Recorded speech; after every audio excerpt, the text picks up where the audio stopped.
janë rrugë zjarfiksish. Do t'i shohim gjërat si ç'është. Ne nuk bëhemi kur zjarfiks. Por ne kemi një problem themelor për të zgjidhur. Kemi një problem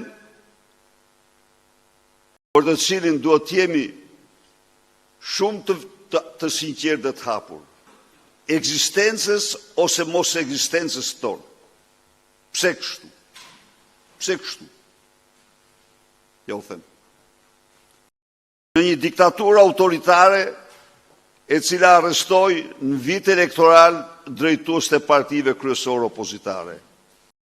Në një regjim që përdori gjithë potencialet e shtetit, vetëm gjoba dhe kamata 2 miliard euro që interesonin 200.000 familje, nga cilat 84.000 biznese aktive. Dhe në këto kushte, shqiptarët përsëri votuan 500.000 për opozitën. Votuan Partinë Demokratike si parti të parë. Partia Demokratike është para një alternative. Do vazhdoj të mbetet opozite farsave elektorale, apo do përcaktoj qëllim të saj rrëzimin e këtij armiku tegër të votës shqiptarëve, rikthimin e tyre,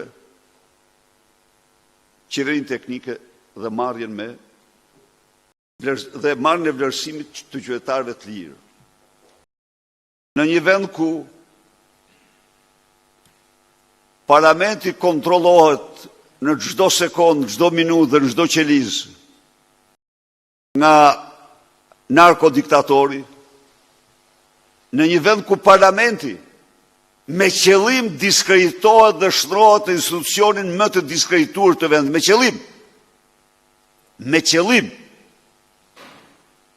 sepse është i vetmi institucion pluralist ka ngel deri tani, dhe ndaj ai duhet të damkoset në mënyrën më të fuqishme në çdo gjë, në një vend ku mediat janë shtruar në altoparlant të pushtetit kundër opozitës dhe të mulimit të krimeve të pushtetit dhe damkosjes opozitës, në një vend ku lobingjet zëvendësojnë standardet, zëvendësojnë kriteret, parat e taks paguesve përdoren për deklarata të blera, çfarë do bëjmë ne? Çdo njeri nga ju duhet shtroj këtë pyetje vetes.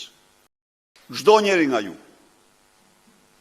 Do vi dhe me tek çështja tjetër.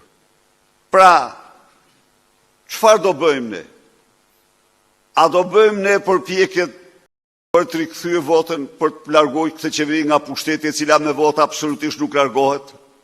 Ka një mburojtje të mërshme lobingu ndërkombëtar që paguan 10 milion dhe i zëvendëson të gjitha çfarë bën me lobing. Prestigjozja britanike dje shkruante se është i zemëruar. Lexo lobingun e Edi Rams. Nuk thoshte një fjalë se skandali përfshin direkt atë. Ka bërë me 10 artikuj The Economist për drogën dhe narkoshtetin e tij. Në atë artikull as një fjalë, as për drogën, as narkoshtetin. Po, e falnori përmendte zgjedhjet. Zgjedhjet e kishte gjysmë rrjeshti. Çfarë është ajo? Lobing. Marta Kos vjen dhe deklaron këtu se zgjedhjet ishin të lira.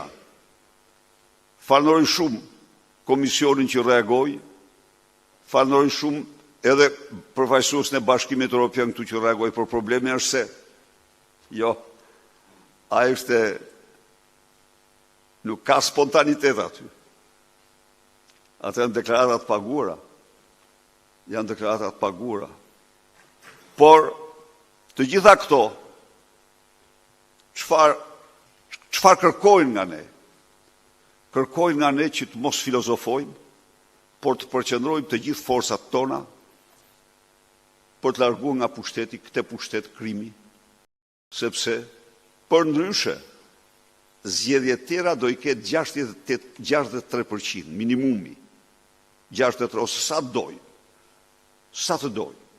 Ndaj dhe duhet të fillojnë protestat, duhet të besojmë protestës, duhet të organizojmë protestat, duhet të fillojmë sa më parë, i kemi filluar ato që janë te kryeministria, por me datën 22 duhet të thrasim protestë kombëtare.